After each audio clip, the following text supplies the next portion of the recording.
Welcome. Here's today's built-to-last marriage blueprint strategy. Good food to feed your marriage. Today's blueprint strategy is resolve conflict biblically.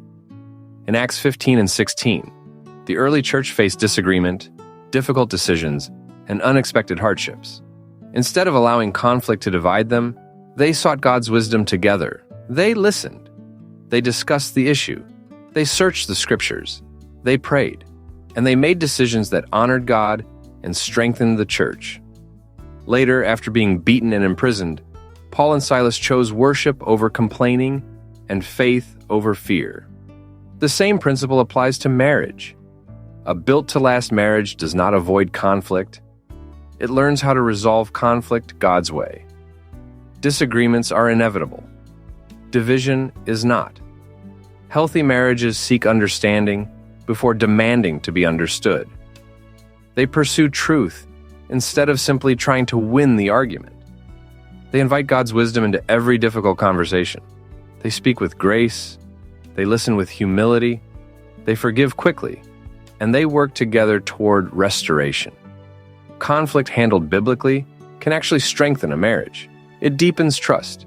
It improves communication. And it teaches husbands and wives how to become more like Christ. The strongest marriages are not built by couples who never disagree. They are built by couples who resolve conflict in ways that honor God.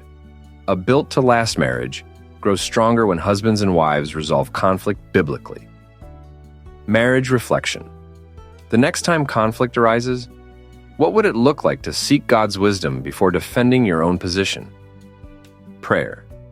Father, thank you for showing us that peace is possible when we seek your wisdom. Help us handle conflict with humility, patience, and love. Teach us to listen well, speak graciously, forgive freely, and pursue unity. May every disagreement become an opportunity to grow closer to you and to one another. In Jesus' name, amen. Visit The Color of Marriage for today's daily Bible devotional for couples. Good food to feed your marriage.